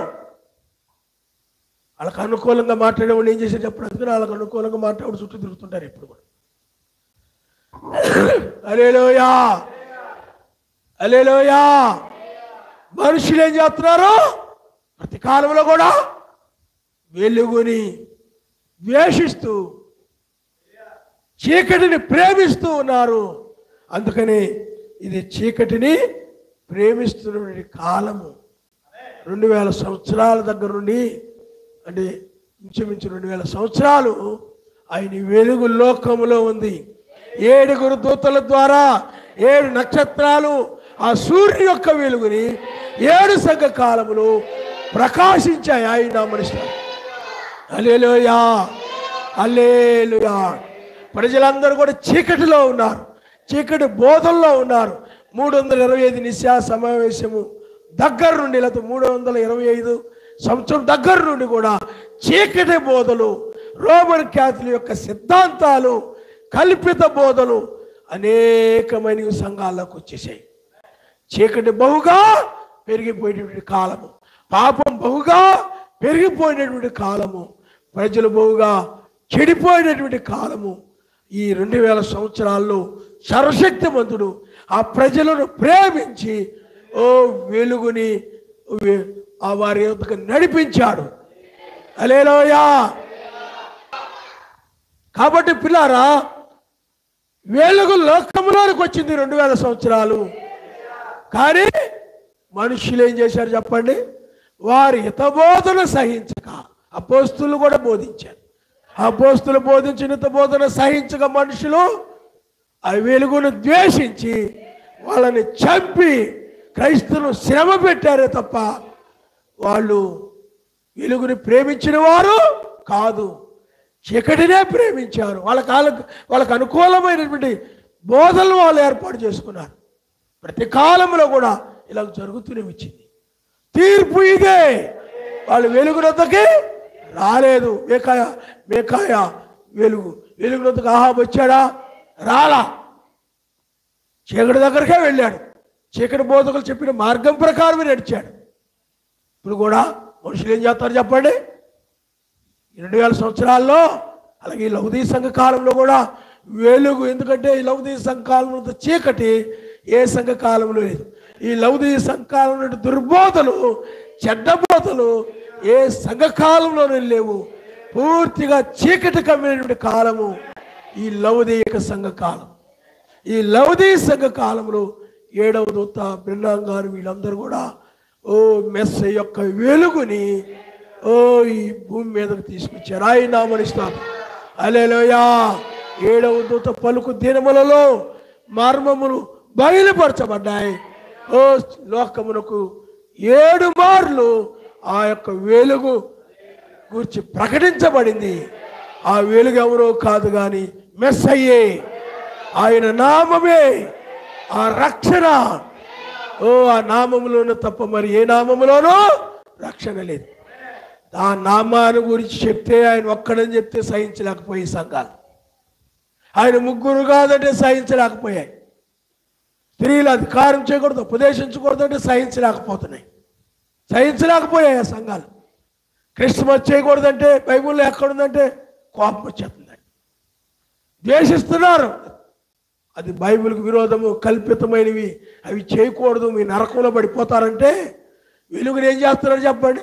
సహించలేక సత్యాన్ని, బ్రహ్మం గారి వర్తమానాన్ని, అలాగే అయ్యగారి వర్తమానమును ఈ సంఘాలు ఏం చేశాయి? ద్వేషించాయి. అవి వెలుగునొద్దకి రాలేదు. అవి చీకటినే, తత్వాన్నే ప్రేమించాయి, క్రిస్మస్నే ప్రేమించాయి, లెంట దినాలనే ప్రేమించాయి, స్త్రీ బోధనే ప్రేమించాయి, ఏమండి అన్ని బోధనలే ప్రేమించాయి కానీ వెలుగుని ప్రేమించలేదు. అందుకని నిజమైన వెలుగు ఉన్నది ఆయనే. ఆ వెలుగుని ప్రేమించింది ఆయన వధువు మాత్రమే. హల్లెలూయా. ఆమె మాత్రమే వెలుగు దగ్గరకు వచ్చింది, నామము దగ్గరకు వచ్చింది, నామములో బాప్తిజాన్ని పొందింది, పరిశుద్ధాత్మను పొందుకుంది. ఆమె మాత్రమే వెలుగు దగ్గరికి వచ్చింది. హల్లెలూయా. ఆమె యొక్క క్రియలు వెలుగు సంబంధమైనవి కాబట్టి ఆమె క్రియలు వెలుగులో ఏమండి ప్రకటించబడాలని, తన క్రియలు సత్క్రియలు కాబట్టి అవి వెలుగులో, ఆ వాక్య వెలుగులో, ఆ సమాజంలో ఆ యొక్క క్రియలు ఆ మంచి క్రియలు ప్రత్యక్షపరచబడాలని ఆమె వెలుగునొద్దకు వచ్చింది. కానీ మిగతా సంఘాలు అవి చీకటి కాబట్టి, అవి దుర్బోధలు కాబట్టి, అవి లోక సంబంధమైనవి కాబట్టి ఆ లోక సంబంధమైనవి వెలుగునొద్దకే రాలేదు. ఆ క్రియలు, వాళ్ళ బోధలు, వాళ్ళ ఆలోచనలు వాక్యము వెలుగులో కనబడిపోతున్నాయి కాబట్టి, వర్తమానం బోధిస్తున్నప్పుడు వాళ్ళవి బయటపడిపోతున్నాయి కాబట్టి, ఏమండి అందరికీ కనబడిపోతున్నాయి కాబట్టి, వాళ్ళ రహస్య పాపాలు కూడా కనబడిపోతున్నాయి కాబట్టి, వాళ్ళ చీకటి కార్యాలు కూడా కనబడిపోతాయి. ఎక్కడెక్కడ ఏమేమి పాపాలు చేస్తున్నారు ఎవరికి తెలియకుండా తెలిసి ఆ దుష్కార్యాలన్నీ కూడా బయటపడిపోతున్నాయి కాబట్టి వాళ్ళు వెలుగునొద్దకి రాలేదు. అందుకని మనుషులు వారి ఆశలకు అనుకూలంగా మాట్లాడేటువంటి వారిని, జనులు వారి దురాశలకు అనుకూలమైన వారిని పోగు చేసుకొని కల్పనా కథల వైపు తిరిగి కాలం వచ్చిన బైబిల్ చెప్పిన ప్రకారము అందరూ కూడా కల్పనా కథల వైపు తిరిగిపోయారు. చీకటిని ప్రేమించారు, వెలుగుని ద్వేషించారు. ఎవరిని మనం ప్రేమించాలి? వెలుగుని ప్రేమించాలి. ఆయన వధువు మాత్రమే వాక్యాన్ని ప్రేమించింది. వాక్యం ఏం చెప్తుంది దాన్ని ప్రేమించి ఆ వాక్యానికి లోబడి ఆ వాక్యం యొక్క క్రియలు కలిగి ఉండేది. ఆ నడిచి ఎందుకంటే ఆ వాక్యానికి లోబడే వాళ్ళకి ఆ క్రియలు ఉంటాయి. వాక్యం వినే వాళ్ళకి ఏ క్రియలు ఉండవు. మోసపోయే వాళ్ళు వాక్యం వినడమే, నడవరాళ్ళు వాళ్ళ క్రియలు ఉండవు. కానీ వాక్యములు వెలుగుల్లో ఎవరు నిలబడతారంటే క్రియలు కలిగిన వారు. హల్లెలూయా. అందుకే సత్యవర్తుడైతే తన క్రియలు సర్వశక్తిమంతుని మూలముగా ప్రత్యక్ష పరచబడినట్లు వెలుగునొద్దకు వచ్చును. వెలుగునొద్దకే మిగతా వాళ్ళు ఎందుకు రారు? బైబిల్లో మనము ఆదాము ఉన్నాడు, వెలుగునొద్దకు రాలా. ఎందుకని? క్రియలు బయటపడిపోతాయి. ముందైనట్లయితే వచ్చేవాడు, తర్వాత రావట్లేదు. క్రియలు మంచివి కాదు కాబట్టి కూర్చోలేకపోతున్నాడు, ఉండలేకపోతున్నాడు. కూర్చోవాలనిపించట్లా, ఆరాధించాలనిపించట్లా, ఓరగా పైకి కిందకు లేదు బయటకు అలా వెళ్ళొద్దాం అనిపిస్తుంది. ఆయన సన్నిధిలో ఉండాలనిపించట్లేదు. కారణం ఏంటి? ఆదాంకి క్రియలు సరిగా లేవు. క్రియలు హల్లెలూయా, హల్లెలూయా. ఒకసారంట బట్టల షాప్ ఆయన ఉండాడు. ఆయన పాత బట్టలు చిరిగిపోయిన ఏమైనా ఉన్నాయంటే కనబడకుండా ఉండడానికి కొంచెం లైట్గా అంటే చీకటిగా ఉండేలాగా చూసి వచ్చిన వాళ్ళకి చూయించి, చీకట్లో కనపడవు కదా అమ్మేస్తుంటాడు. బాగున్నాయి అనుకోండి, లైట్లు వేస్తారనమాట. ఇదిగో బట్టలు చూడండి ఎంత బాగున్నాయో, ఎంత చక్కగా ఉన్నాయో, కావుని చూడండి అని వెలుతురులో పెట్టి మరీ చూస్తుంటాడు. చూసారా? అంటే ఏంటి? ఆ వస్త్రాలు బాగున్నాయి కాబట్టి వెలుగు రొద్దకి వచ్చి ఇదిగో నా క్రియలు చూడు, నా ప్రార్థన చూడు, ఈ వస్త్రాలు చూడు. హల్లెలూయా. అతడు సిగ్గుపడు. అదే పనికిమాలి అమ్మేటప్పుడు అవి తెలుస్తాయేమో, ఆ యొక్క కణాలు ఉంటే కనబడిపోతాయేమో, చిరిగిపోయిన ఉంటే కనబడిపోతాయేమో, దారాలు ఏమనుంటే కనబడిపోతాయి, లెగిసిపోయి ఉంటాయి పిసులు పిసులుగా, అవి కనబడిపోతాయేమో అని చెప్పి ఏం చేస్తా చెప్పండి? చీకటిలో వాటిని చూపిస్తుంటారు. అలాగే మనుషులు కూడా వాళ్ళ క్రియలు చీకటి సంబంధం దగ్గరికి వెళితే, పాపులైన బోధకుల దగ్గరికి వెళితే ఆ బోధలని వాళ్ళకి అనుకూలంగా ఉంటాయి కాబట్టి, ఆ దుష్టకార్యాలను కూడా తప్పేం కాదని చెప్తారు కాబట్టి అక్కడ చక్కగా వీళ్ళ యొక్క పాపాలని కనబడకుండా ఆ చీకటి బోధనలో ఉంటాయి. అందుకే అక్కడికి వెళ్ళిపోతారు. హల్లెలూయా, హల్లెలూయా. ఆ తీర్పు ఇదే, వెలుగుని ప్రేమించిన వధువు, వెలుగుని ప్రేమించని వధువు, రాని వారికి తీర్పు. అందుకని వెలుగుకి చీకటికి ఏం జరుగుతుంది చెప్పండి? 2000 సంవత్సరాల్లో తీర్పు జరిగింది. హల్లెలూయా. సత్యవర్తులైతే వెలుగు దగ్గరకు వచ్చారు, దుష్కార్యములు చేయవాడైతే వెలుగు దగ్గర రాలేదు. అది వెలుగు దగ్గర రాలేదు కాబట్టి వెలుగు దగ్గరకు వచ్చిన వారు వెలుగు దగ్గర రానోళ్ళు. ఎవరు చీకటి సంబంధంలో, ఎవరు వెలుగు సంబంధంలో, ఎవరు మతశాఖ సంబంధమైన వారో, లేకపోతే వేశ్యకు సంబంధించిన వారో, ఎవరు మెస్సీకి సంబంధించిన వారు, ఈ 2000 సంవత్సరాల్లో లోకంలోనికి వెలుగు వచ్చింది. ఆ వెలుగులో ఆ విధంగా తీర్పు తీర్చబడింది. ఆయన మనిషిస్తాడు. హల్లెలూయా. ఆ తీర్పు ఇదే అని చెప్పాడు ఆయన. హల్లెలూయా. వెలుగుని ద్వేషించడము, చీకటిని ప్రేమించడము, అతడు దోషిని తీర్చబడుతుంది. అలాగే చీకటిని ద్వేషించి వెలుగుని ప్రేమించడం ద్వారా ఇతడు వెలుగు సంబంధి నిర్దోషి అని ఆ నామమున బాప్తిసం పొందడం ద్వారా, పరిశుద్ధాత్మను పొందడం ద్వారా ఇతడు పరసంబంధమైన వాడు. హల్లెలూయా, హల్లెలూయా. కాబట్టి ఇప్పుడు పిల్లారి 2000 సంవత్సరాల వరకు జరిగింది ఇది, మృతులను సజీవులను. మరి ఇప్పుడు సెకండ్ కమింగ్లో మరలా తీర్పు జరుగుతుందని బైబిల్ చెప్తుంది. ఆయన వారి వారి క్రియలను బట్టి ప్రతిఫలం. ఇప్పుడు ఈ 2000 సంవత్సరాలు ఏం జరిగింది చెప్పండి? వెలుగు సంబంధులు ఎవరో, చీకటి సంబంధులు ఎవరో, వెలుగు క్రియలు కలిగిన వారు, దుష్క్రియలు కలిగిన వారు ఎవరు? ఇద్దరు ఉన్నారు భూమి మీద. వెలుగుని ప్రేమించిన వారు, చీకటిని ప్రేమించిన వారు ఉన్నారు. సత్క్రియలు కలిగిన వారు ఉన్నారు, దుష్కార్యములు చేయవారు ఉన్నారు. మరి వాళ్ళకి వారి వారి క్రియలను బట్టి ఏమండి ఇప్పుడు ఈ తీర్పులో ఈ 2000 సంవత్సరాలు వెలుగు సంబంధులు, చీకటి సంబంధులు ఎవరో తీర్పు ఇదే అని చెప్పాడు ఆయన. ఇప్పుడు ఈ తీర్పులో ఉన్నటువంటి వారికి తీర్పు తీర్చడానికి, అంటే వెలుగుని ప్రేమించిన వారికి ప్రతిఫలం ఇవ్వడానికి, వెలుగుని ద్వేషించి చీకటిని ప్రేమించిన వారికి ప్రతిఫలం ఇవ్వడానికి రెండవసారి ఇప్పుడు రంగం మీదకి వచ్చాడు ఆయన మనిషి. హల్లెలూయా. అందుకని వెలుగు దగ్గర రాకపోవడమే వాళ్ళకు తీర్పు, వాళ్ళు దోషులనే తీర్పు. వెలుగు దగ్గర రావడమే నిర్దోషులనే తీర్పు.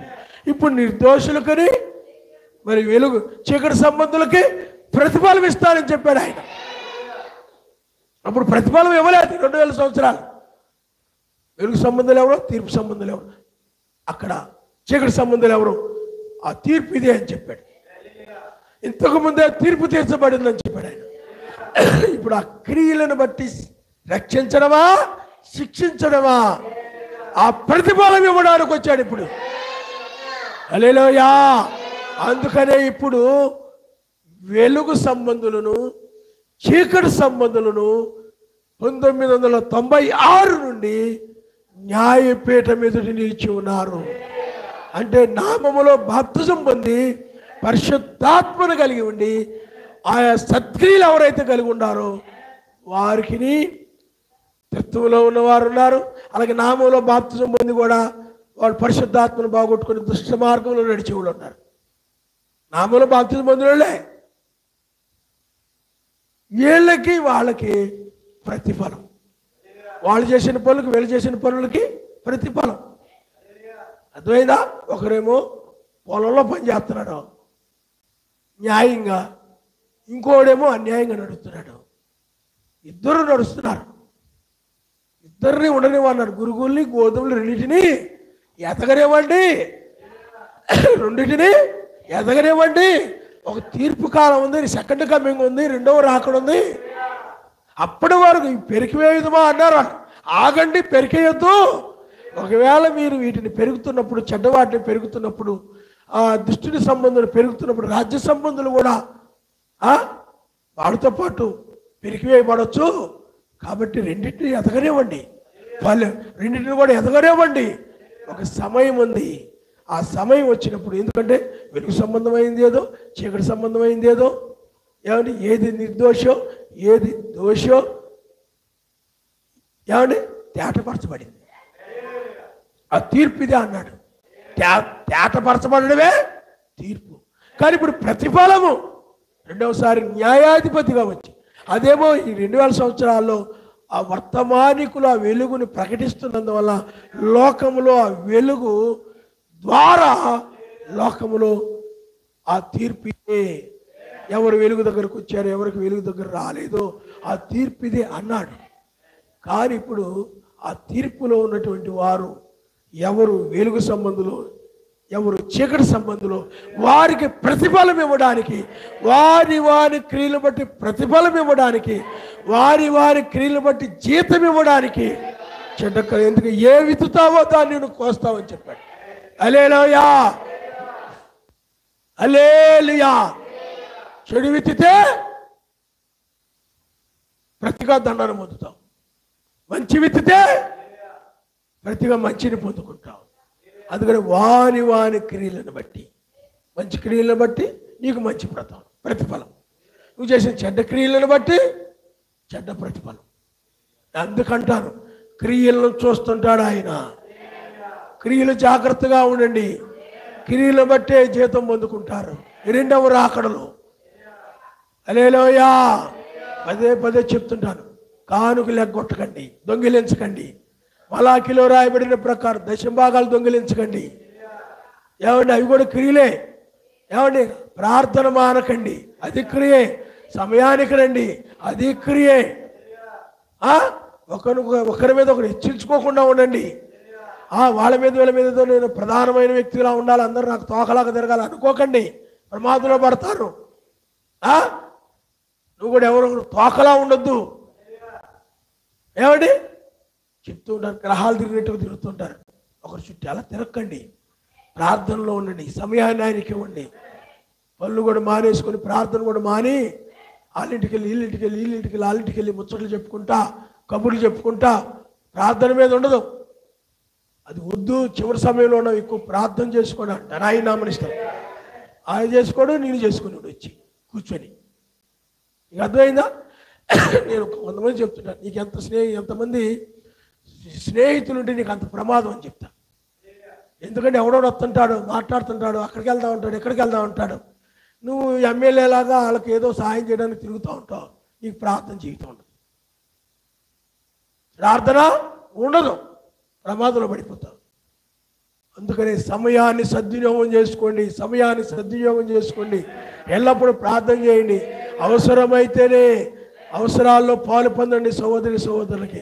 అనవసరంగా తిరక్కండి, అవసరాల్లో పాలు పొందండి అని చెప్తాడు. కారణం ఎందుకని? నువ్వు చేసిన క్రియలను బట్టి నీకు ప్రతిఫలం ఇవ్వడానికి ఆయన వచ్చాడు. ఆ ప్రతిఫలాన్ని ఆయన తీసుకొచ్చాడు. అందుకనే 1996 నుండి సర్వశక్తిమంతుని ఇంటి యొద్ద తీర్పు ఆరంభమైంది. హల్లెలూయా. చూడండి, మనము 1 పేతురు రాసిన పత్రిక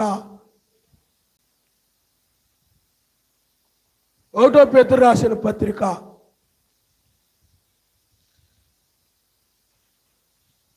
చదవండి ఎవరన్నా. చూడండి, తీర్పు సర్వశక్తిమంతుని ఇంటి యొక్క ఆరంభము కాలము వచ్చి ఉన్నది. అది మన యొద్దనే ఆరంభమైతే సర్వశక్తిమంతునికి సువార్తకు అవిధేయులైన వారి గతి ఏ మగును. చదవడానికి మరియు నీతిమంతుడే రక్షించబడుట దుర్లభమైతే భక్తిహీనుడును పాపియు ఎక్కడ నిలుస్తారు? హల్లెలూయా, హల్లెలూయా. కాబట్టి పిల్లారు, ఇక్కడ సర్వశక్తిమంతుని ఇంటి యొద్ద తీర్పు ఆరంభమైతే ఈ తీర్పు రెండవ రాకడ సంబంధించిన తీర్పు. నో కాలంలో వాళ్ళ ఇంటి దగ్గర నుండి తీర్పు ఆరంభమైంది. లోతు కాలంలో వాళ్ళ ఇంటి దగ్గర తీర్పు ఆరంభమైంది. అంటే ఏమిటి? ఎక్కి రమ్ము అని ఆయన పిలుస్తున్నాడంటే బయటకు రండి, మీరు ఓడలోనికి వెళ్ళండి, బయటకు రండి, పైకి రండి. ఎందుకంటే తీర్పు ఆరంభమైంది. లోకంలో ఉన్న పాపులను నేను నాశనం చేయబోతున్నాను, శిక్షించబోతున్నాను. చీకటి సంబంధుల్ని, లోక సంబంధుల్ని ఏమండి ఎత్తబోతున్న సహించక దురద చెవులు కలిగిన వారై వాళ్ళకి ఆశలకు అనుకూలమైనటువంటి బోధకులకు, విశ్వాసులకు ఏమండి కల్పన కథల వైపు తిరిగిన వారిని నేను శిక్షించబోతున్నాను. ఇప్పుడు తీర్పు ఆరంభమైంది. హల్లెలూయా. తీర్పులో ఏమండి చెప్పండి? రక్షణ మరియు శిక్ష. యాకోబు రాసిన పత్రిక ఒకసారి మనం చూద్దాం.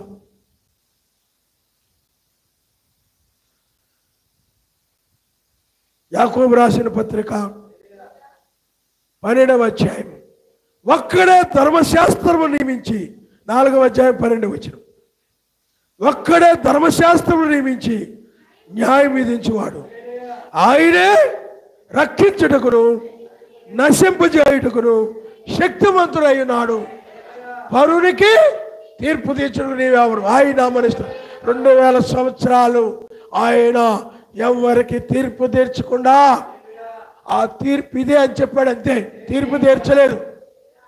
ఒక తీర్పు జరుగుతుంది. నిర్దోషులు ఎవరో, దోషులు ఎవరో, వెలుగుని ప్రేమించేవారెవరో, చీకటిని ప్రేమించేవారెవరో అనేది తేటపరచబడింది అంతే. కానీ ఇప్పుడు ఆయన ఏం చేస్తాడు చెప్పండి? ప్రతిఫలం. మనకు రక్షణ అనే ప్రతిఫలము ఆయనే. ప్రతిఫలము ఆ మెస్సయ్యే మనకు ప్రతిఫలము, ఆ రాజ్యమే ప్రతిఫలము. ఇప్పుడు వెలుగును ప్రేమించిన వారికి ఈ తీర్పు దినములో ఈ తెల్లవారుజామున ప్రతిఫలాన్ని మనకు ఆయన తీసుకొచ్చాడు. అందుకనే మనం న్యాయపీఠం ఎదుటి వధువు ఇప్పుడు అంటే దోషులు నిర్దోషులు న్యాయపీఠం ఎదుటి నిలబడి ఉన్నారు. ఇప్పుడు వధువు తీర్పులో ఉండదంటే శ్రమంలో ఉండదు, కానీ తీర్పు సింహాసనం మీద నిలబడుతుంది. వెలుగు సంబంధం. ఎందుకంటే ప్రతిఫలము కోసం, ప్రతిఫలం ఇవ్వడానికి ఆయన వచ్చాడు రంగం మీదకి. కావాలంటే మీరు 2వ కొరింథీయులకు రాసిన పత్రిక 5వ అధ్యాయము 10వ వచనాన్ని మీరు ఒకసారి చదవండి. ఎందుకనగా తాను జరిగించిన అంటే ఎందుకనగా తాను జరిగించిన క్రియలు చొప్పున అవి మంచివైనా సరే చెడ్డవైనా సరే దేహముతో జరిగించిన వాటి ఫలమును ప్రతివాడు పొందినట్లు మనందరమును మెస్సయ్య న్యాయపీఠ మీద ప్రత్యక్షమా కావలెను. ఈనాడదే న్యాయపీఠము, న్యాయాధిపతిగా. అందుకని అయ్యగారి వర్తమానం, బ్రహ్మం గారి వర్తమానము కృపా సింహాసనం దగ్గర నుండి వచ్చింది. 1995, 96లో కృపా సింహాసనం కాస్త తీర్పు సింహాసనంగా మారిపోయి న్యాయమైన తీర్పు బయలుపరచబడిన కాలంలో మనం ఉన్నాం కాబట్టి ఇప్పుడు ఇంటి యొద్ద తీర్పు ఆరంభమైంది. ఇంటి యొద్ద నుండి సువార్త ఆరంభమైంది. రెండవ రాకడలో ఏమండి ఆయన ఇల్లేది బ్రహ్మాంగారు వర్తమానం ఎవరైతే విశ్వసించారో వారి ఆయన ఇల్లు. అయ్యగారి వర్తమానం ఎవరైతే నమ్మారంటే ఆ నామాన్ని ఎవరైతే నమ్మారో అయ్యగారి వర్తమానం ఏంటి? ఆయన నామము, ఆయన ఒక్కడు, నామంలో రక్షణ. ఎప్పుడైతే నువ్వు నమ్మావో, పరిశుద్ధాత్మ బాప్తిజం పొందావో, అప్పుడు నీవు ఆ ఇంటికి సంబంధించిన వ్యక్తివయ్యావు, అపోస్తలుల ఇంటికి సంబంధించిన వ్యక్తివయ్యావు. హల్లెలూయా. అందుకని ఇల్లు విడిచి దేశాంతరం వెళ్ళిపోయాడంటే అపోస్తలుల బోధన విశ్వసించిన వారి ఆయన ఇల్లు. హల్లెలూయా. ఇప్పుడు మరలా యజమాని అస్తమయమును కానీ అర్ధరాత్రి కానీ కొడుకు సేవలు కానీ రాలేదు, కానీ తెల్లవారుజామున వచ్చి నీకు ఒక ప్రతిఫలాన్ని తీసుకొచ్చాడు. వెలుగును ప్రేమించావు కాబట్టి, నామాన్ని ప్రేమించావు కాబట్టి, ఆ నామాన్ని నువ్వు ప్రేమించి ఆయన యొక్క క్రియలు నెరవేర్చావు. అందుకని మెస్సై క్రియలు చేయవానికి, సత్క్రియలన్నా మెస్సై క్రియలన్నా ఒక్కటే, అవి ప్రయోజనకరమైన బైబిల్ చెప్తుంది. కాబట్టి అలాంటి వధువుకి వారే వెలుగునందుకు వస్తారు, ఈ వాక్యాన్ని పట్టుకుంటారు, ఈ ప్రతిఫలం తీసుకుంటారు. ఏమండి?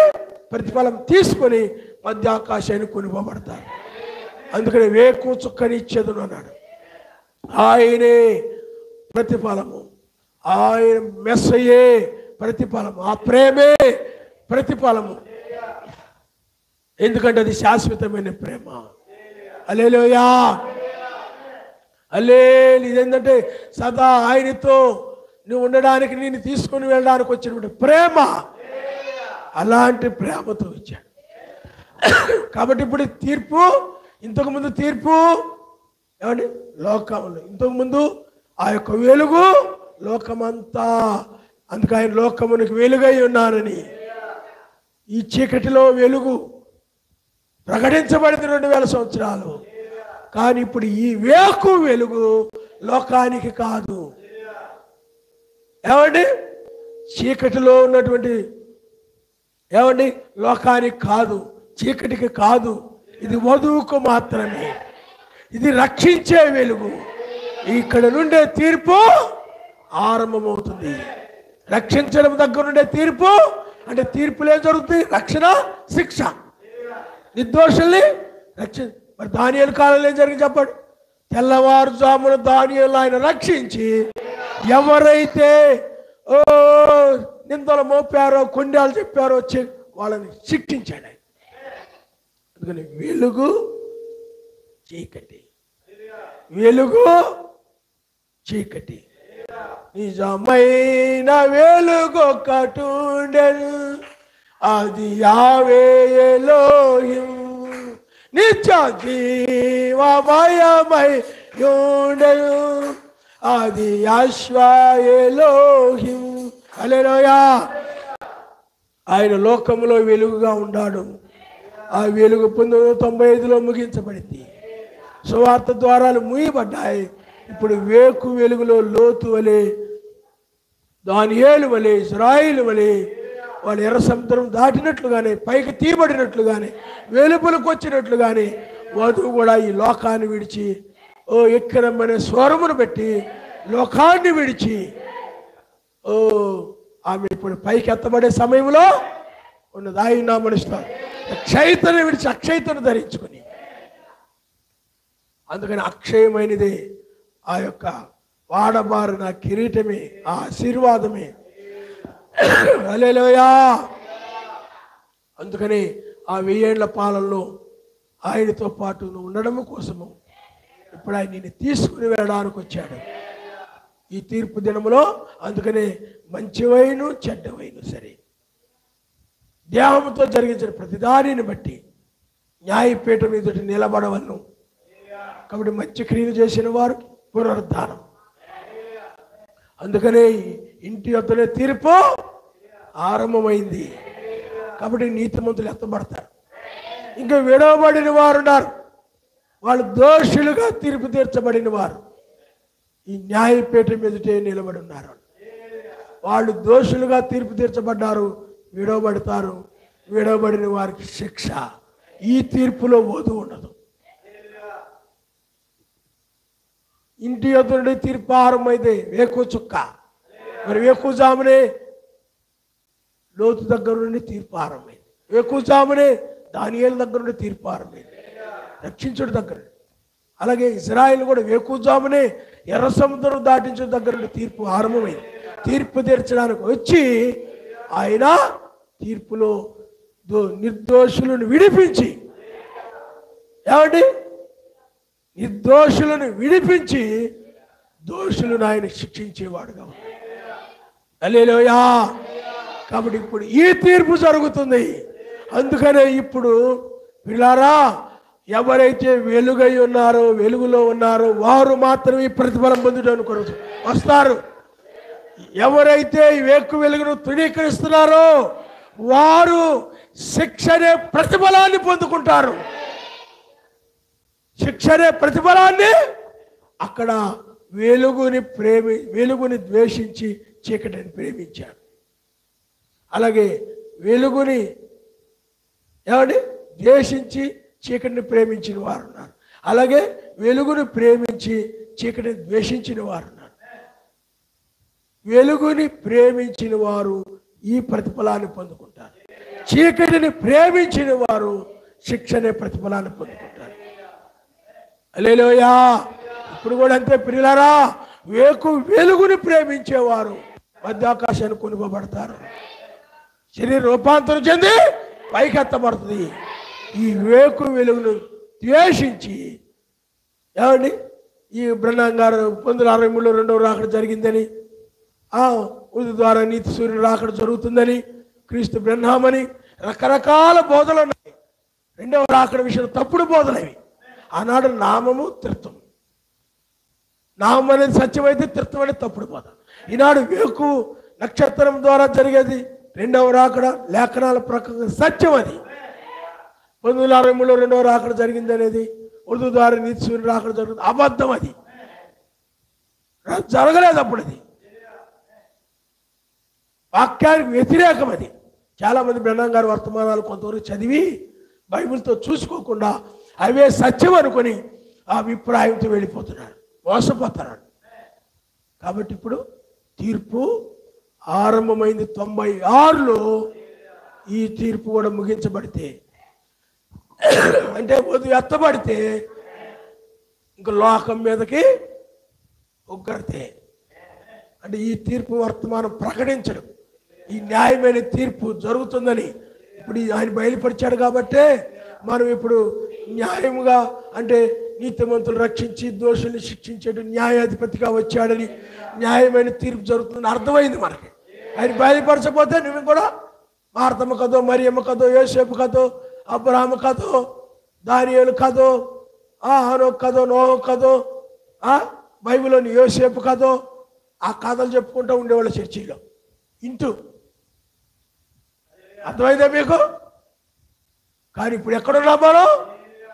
న్యాయమైన తీర్పు. ఇప్పుడు మనకి న్యాయము దొరుకుతుంది. ఆయన నామనిస్తాం. హల్లెలూయా. న్యాయానికి గురి అయిపోయాం శాఖ సంఘాల వల్ల. అవి మనకి ఏమండి చాలా అనేక మందిని మోసం చేసే సంఘాలు. చాలా హింసించి శ్రమ పెట్టి ఆ సువార్త ప్రకటించిన వారిని బాధలు పెట్టి తృణీకరించి వెలివేసి ఇవన్నీ చేశాయి. కాబట్టి పిల్లలు మీరు ఆలోచన చేయండి. మన మీదకైతే ఉగ్రత లేదు. ఎందుకంటే తప్పించడానికి ఆయన హల్లెలూయా లోకం మీదకి, లోకంలో ఉన్న వాటి మీదకి ఆయన ఉగ్రత రాబోతుంది. కనుక నువ్వు లోకంలో ఉన్న వాటి మీద మనసు పెట్టుకుంటే నువ్వు కూడా లోకము విడవబడి లోకముతో పాటు నువ్వు కూడా శిక్షించబడతావు. అందుకనే మనల్ని మాత్రమే లోకముని విడిచి రమ్ము అని పిలుస్తున్నాడు. ఏ శాఖల్ని పిలవట్లా. కారణం ఎందుకని? వాళ్ళని వాటితో పాటు నాశనం చేయబోతున్నాడు. అందువల్ల మనం ఇప్పుడు ఇంకొక తీర్పులో ఉన్నాము, ఇంకొక న్యాయపీఠం ఎదుట ఉన్నాము. హల్లెలూయా. మరి ఈ 2000 సంవత్సరాలు జరిగింది ఏమిటి? న్యాయాధిపతిగా లేడు, కానీ ఆ తీర్పు ఇదే. ఇంతకు ముందే వాళ్ళకి తీర్పు తీర్చబడింది. అది వెలుగు ఎవరో చీకటి ఎవరో తేటపరచబడమే, అది తీర్పు అని చెప్పాడు ఆయన. తీర్పు ఇదే అని చెప్పాడు. వాళ్ళు వెలుగునందుకు రాకుండా ఉండడమే ఏమండి తీర్పు. కానీ ఇప్పుడైతే వెలుగు నొద్దకు వచ్చిన వారికి, వెలుగు చీకటి యొద్దకు వెళ్ళిన వారికి ప్రతిఫలం ఇవ్వడానికి వచ్చాడు. ఈ వర్తమానం ఏమిటి చెప్పండి? వాని వాని క్రియలు బట్టి ప్రతిఫలం ఇచ్చే వర్తమానం. నీ ప్రతిఫలం ఏంటి? ఒకరితోటి తప్పించడం నీకు ప్రతిఫలం. చీకటి సంబంధం ప్రతిఫలం ఏంటి? నాశనం చేయడమే వాళ్ళకు ప్రతిఫలం. కాబట్టి నువ్వు కూడా ఆలోచించుకో. ఈ చివరి సమయంలో నువ్వు కూడా వెలుగుని నువ్వు కూడా ద్వేషిస్తూ సహించలేక, లోకం విడిచిపెట్టమంటే సహించలేక, ప్రార్థన చేసుకోమంటే సహించలేక, వాక్య ప్రకారం ఉండమంటే సహించలేక, ఒక వెత్తు పట్టుకొని ముఖం తిప్పుకుంటా, కయ్యూని ముఖం వేసుకొని, కయ్యూని ఎప్పుడు కూడా ఆగ్రహంతో ఉండేవాడు, కోపంతో ఉండేవాడు. ఆడొక్క చూడడానికి భయపడేవాడు, ఆడొస్తుంటే భయపడేవాడు. ఏబేలు భయపడిపోయాడు. ఎందుకని? ఎప్పుడు చూసినా అలా గురించి వస్తూ ఉండేవాడు అనమాట. అర్థమైందా? అలాగ వద్దు, ప్రేమతో ఉండు, దీర్ఘశాంతంతో ఉండు, సహించు, నీ హితము కోరే. హల్లెలూయా. హిత బోధన సహించక ఈ ప్రతిఫలాన్ని నువ్వు పొందుకోవడానికి తిరస్కరిస్తూ ఈ చీకటి రెండవ రాకడ విషయంలోనే చీకటి బోధలు, కల్పిన కథల వైపుగా నువ్వు తిరిగిపోయినట్లయితే మత శాఖ సంఘాలతో పాటు నీవు కూడా శిక్షించబడతావు. అప్పుడు నిన్ను రక్షించేవారు ఎవరు లేరు. అందుకని ప్రేమించావు, ఆయన్ని నామాన్ని ప్రేమించావు, బాప్తిజం పొందావు, పరిశుద్ధాత్మను పొందుకున్నావు, ఆయన మెస్సీ క్రియలు కలిగి ఉన్నావు. ఈ ప్రతిఫలాన్ని కూడా ప్రేమించు. లోకాన్ని విడిచిపెట్టు. నీవు అక్షయతను ధరించుకోమనేటువంటి ఈ వర్తమానాన్ని ప్రేమించు. అంతేగాని లోకాన్ని ప్రేమించి ఏమండి ఈ అక్షయతను ధృవీకరిస్తున్నావేమో, ఈ పిలుపును ధృవీకరిస్తున్నావేమో. ఆనాడు బైబిల్లో మనం చూస్తే చాలామంది అలా ధృవీకరించి ఆ రాజ్యాన్ని పోగొట్టుకున్నారు. సమయం అయిపోయింది, ఇంకా ఉందనుకున్నావేమో నువ్వు. మనకి ఇది చివరి సంవత్సరం కావచ్చు, ఇదే నేను ఉండే చివరి సంవత్సరం అన్నట్టుగా నువ్వు జీవించాలి. ఇంకో సంవత్సరం ఉందలే, తర్వాత ఎప్పుడోలే అనుకో, నీ ఇష్టం వచ్చి నడిచావు అనుకో, ఈ సంవత్సరమే జరిగిందనుకో, నువ్వు ఉండిపోతావు కింద. దోషులతో పాటు, దుష్టులతో పాటు, పాపులతో పాటు శిక్ష అనిపిస్తాను. ఇక మెస్సీని ఎప్పటికీ నువ్వు చూడలేవు. ఆయన రాజ్యానికి ఎన్నడూ కూడా నువ్వు రాలేవు. సాతానుడు, వాడి దూతలు, వాడితో పాటు నువ్వు కూడా ఆ వేదనకరమైన స్థానంలో పడి ఏడుస్తావు. అర్థమైందా? అది నీకు ఉండకూడదు అనుకుంటే ఈరోజే నేను ఎత్తబడే దినం అన్నట్టుగా, ఈరోజే నేను ఇదే ఎత్తబడే సమయం అన్నట్టుగా బహు జాగ్రత్తగా ఉండి ఎప్పటికప్పుడు ప్రార్థన చేసుకుంటా ఉంటే ఈ క్షణములో ఈరోజే ఇప్పుడే జరిగిన వెళ్ళిపోతావు. ఆయన నామనిస్తా. ఇంకా ఉందలే, రేపు ఉందలే, ఎల్లుండి ఉందలే, తర్వాత ఉందలే అని అనుకుంటా ఉన్నట్లేదు. ప్రమాదం సుమా. అలా అనుకునే దినాలు ఇవి కాదు. ఇంకా ఒక లోకంలో కార్యాలు ఉన్నాయి. పిల్లలు బాగా చదివించుకోవాలి, వాళ్ళు బాగా మంచి పెళ్ళిళ్ళు చేయాలా. మా బంధువులందరూ కూడా మా అమ్మాయిని అడుగుతున్నారు, మా అబ్బాయిని అడుగుతున్నారు, మా ఇద్దరు పిల్లల్ని అడుగుతున్నారు, వాళ్ళు అడుగుతున్నారు, వీళ్ళు అడుగుతున్నారు. కాబట్టి ఇంకా వీళ్ళ గురించి అలాగా, వీళ్ళకి అలాగా, వాళ్ళకి ఎలాగా అని వీటి గురించి నువ్వు తినుట, త్రాగుట, అమ్ముట, కొనుట, కట్టుట, నాట, కోయిట, వీటి గురించి ఆలోచిస్తూ, పెళ్ళిళ్ళ గురించి ఆలోచిస్తూ ఆయన ప్రార్థన మాని ఇది ఎత్తబడే సమయం అని ఆలోచన లేకుండా ఉంటే నువ్వు విడవబడి ఉగ్రతలో ఉంటావు. నువ్వు విడిచిపెట్టబడిన తర్వాత అప్పుడు అర్థమైంది నీకు, ఇప్పుడు అర్థం కాదు. కాబట్టి అందుకనే నాశనం కాబోతుందని నమ్మనోళ్ళే నశించిపోయారు, నమ్మినోళ్ళు రక్షించబడ్డారు, నమ్మినోళ్ళు భక్తి చేశారు, నమ్మిన వాళ్ళు జాగ్రత్తగా ఉన్నారు, తమ భక్తిని కాపాడుకున్నారు, ఎల్లప్పుడూ ప్రార్థించారు. ఆయనకి వాళ్ళకి సంబంధం కలిగి ఉన్నారు. అందుకనే నీకు ఆయనకు సంబంధం కలిగేది ప్రార్థనలోనే, వాక్య ప్రకారం నడుచడం ద్వారానే ఆయనకి నీకు సంబంధము కలుగుతుంది. ఇదిగో నేను అందరితో బాగానే ఉన్నాను, ఇది సిస్టర్ నా మీద కోపంగా లేదు కదా, ఓకే బాగున్నట్టే. బ్రదర్ ఏం కోపంగా లేడు కదా, ఓకే నాతో మంచిగా ఉన్నాడు, అమ్మయ్య పరలోకి వెళ్ళిపోతా అనుకున్నామేమో. అందుకని వాళ్ళని సంతోషపరచడానికి ప్రయత్నం చేస్తున్నామేమో. ఎప్పుడు చూసినా మనుషులు నేను సంతోషపరచకూడని వాడినైతే నేను మెస్సయ్య దాసుడిని కాకపోదును. నువ్వు ఏది చేసినా ఆయన సంతోషపరచాలని నువ్వు చెయ్యి. పరిచర్య చేసినా, ఆతిథ్యం ఇచ్చినా, ప్రార్థించినా, ఏది చేసినా నువ్వు చేసేదానిలో ఆయన సంతోషపడాలి. అంతేగాని ఆయన గురించి మర్చిపోయి ఆయన గుర్తుకు రాకుండా ఏమండి వీళ్ళు నాకు వాళ్ళు నీకు నాకు వాళ్ళు సపోర్ట్గా ఉండాలి, అండగా ఉండాలా అన్నట్టుగా లోకస్తుల్లాగా ఆలోచిస్తూ వాళ్ళతో వీళ్ళతో మంచిగా ఉంటూ వాళ్ళు ఏ విధంగా సంతోషపడతామా? ఏదైనా నా మీద మనసులో పెట్టుకుని బాధపడుతున్నారు అనుకోండి, వాళ్ళని ఏ విధంగా సంతోషపడతామా? ఆయన మనుషులను సంతోషపరుచుకుంటూ తిరుగుతున్నావేమో పై ఆయన వదిలేసి. ఆయన నిన్ను బట్టి సంతోషిస్తున్నాడు లేదు చూసుకో. నిన్ను బట్టి ఆయన సంతోషిస్తేనే తీసుకుపోతాడు.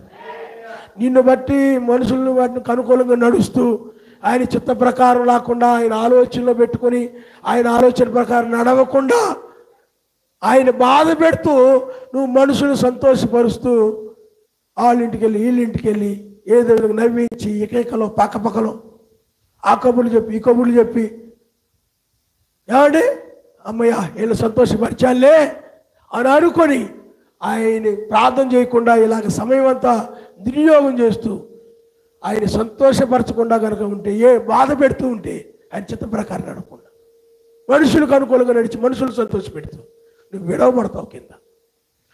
నిన్ను మనుషులుగా తీసుకెళ్ళేది నీకోసం ఎవరు రక్తము కార్చలేదు. ఆయన నీ కోసం ప్రాణం పెట్టినవాడు, ఈ నా ప్రియకుమారుడు, ఈయన యందు నేను సంతోషించున్నానని చెప్పాలా. ఆయన అలాంటి సంతోషపరిచే కుమారులు కుమార్తెలను తీసుకుపోతాడు.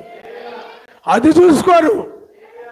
మా ఆయన్ని సంతోషపడుతున్నాను లేదా, మా పిల్లలు సంతోషపడుతున్నాను లేదా, మా ఆవిడని సంతోషపడుతున్నాను లేదా, ఆవిడ ఆనందం కోసం ఆవిడ సంతోషం కోసం ప్రేమించాలి, చెయ్యాలి.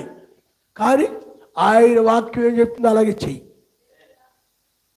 అప్పుడు వాక్య ప్రకారంగా ఉండాలని కోరుకుని వీళ్ళు సంతోషిస్తారు, ఆయన సంతోషిస్తాడు. అంతేగాని ఆయన విరోధంగా నడిచి మన ఏమండి ఆహాబులాగా నడవకూడదు. ఆహాబు వాళ్ళ భార్యని సంతోషపరచాలనుకున్నాడు, కానీ పైన ఆయన విరోధంగా నడిచాడు. ఏమైపోయింది? ప్రమాదంలో పడిపోయాడు. ఇస్కరియోతు యోధా ఉన్నాడు, ఏమండి పరిశీలి సర్దుకెళ్ళి సంతోషపరచాలనుకున్నాడు, మెస్సయ్యని బాధ పెట్టాడు. ఏమైపోయాడు? అందువల్ల నీ దృష్టిలో ఎప్పుడు కూడా పడుకున్నా లేచినా కూర్చున్నా సహోదరులు ఉండాలి, ప్రార్థన చేయాలి. అంతేగాని వాళ్ళకు అనుకూలంగా వీళ్ళకు అనుకూలంగా కాదు. ప్రమాదంలో పడతాను. చివరి సమయము ప్రతి క్షణము సద్వినియోగం చేసుకో. ఎక్కడో ఎప్పుడో రాకడన్నట్టుగా ఉండగా ప్రతిఫలాన్ని పోగొట్టుకుంటావు సుమా. ఇక మిగిలిన తర్వాత ఉన్నది శిక్ష. చాలామందికి నేను చెప్పే వర్తమానం ఎందుకు నచ్చదంటే, అయ్యగారు వాళ్ళందరూ కూడా మీరు సిద్ధపడండి, ఇదిగో ఆయన రాబోతున్నాడు, మీరు సిద్ధపడండి ఆ విధంగా చెప్తే అయ్యగారికి ఎంత ప్రేమ అనుకునేవారు. అదే ఇప్పుడు నేను వాళ్ళు రాబోయే శిక్ష రాబోతుంది, ఉగ్రత రాబోతుందో చెప్పేవారు కాదు. ఇప్పుడు ఎందుకంటే వాళ్ళ వర్తమానం అది కాదు కాబట్టి, వినయం గారు కానీ వీళ్ళు కానీ ఇదేంటంటే నీవు జీవమరణాల మధ్య వేలాడుతున్న సమయము. ఇప్పుడు నువ్వు గనక వాక్య ప్రకారం ఉంటే వస్తావు, లేకపోతే నీకు శిక్షే. నీ ముందున్నాయి రెండు, శిక్షించబడవా రక్షించబడవా నీ ముందుంది. అప్పుడు 2000 సంవత్సరాల్లో వెలుగు చీకటి ముందుంది, ఇప్పుడు రక్షణ శిక్ష. వాక్యానికి విరుద్ధంగా ఉంటే నువ్వు ప్రమాదంలో పడిపోతావు కానీ మామూలు పాస్టర్ గారు మమ్మల్ని చెప్పించేస్తాను అనుకుంటారు మీరు. అర్థమైందా మీకు? అర్థమైందా? శిక్ష రాబోతుంది కాబట్టి దాన్ని విడిచిపెట్టమంటున్నారు ఆయన మనుషులు. విడిచిరండి, శిక్ష నుండి తప్పించుకోండి, ఆయన కోపం నుండి తప్పించుకోండి. ఉగ్రత రాబోతా ఉంది. అందుకని శిక్షించేవాడు రక్షించేవాడు ఆయనే. హల్లెలూయా. రక్షించేది వాక్యమే, శిక్షించేది కూడా వాక్యమే. మనము కాదు, వాక్యమే తీర్పు తీర్చేది. ఈ వాక్య ప్రకారం ఉంటే రక్షించబడతావు, వాక్య ప్రకారం శిక్షించబడతావు. తీర్పు తీర్చేది ఎవరు? రక్షించేది ఎవరు? వాక్యమే. హల్లెలూయా. అందువల్ల వేకుచుక్క వాక్యం ఇప్పుడు రక్షించు వాక్యముగాను శిక్షించు వాక్యముగాను మారింది. తల్ల వంచుకొని మనం ప్రార్థన చేసుకుందాం. ఇప్పుడు ఈ తీర్పు దినములో ఉన్నాం సుమా. ఈ తీర్పు దినములో ప్రతిఫలము, ఏ ప్రతిఫలం పొందుతావో ఆలోచించుకో. రక్షించబడతావో శిక్షించబడతావో ఆలోచించుకో. రెండే రెండు.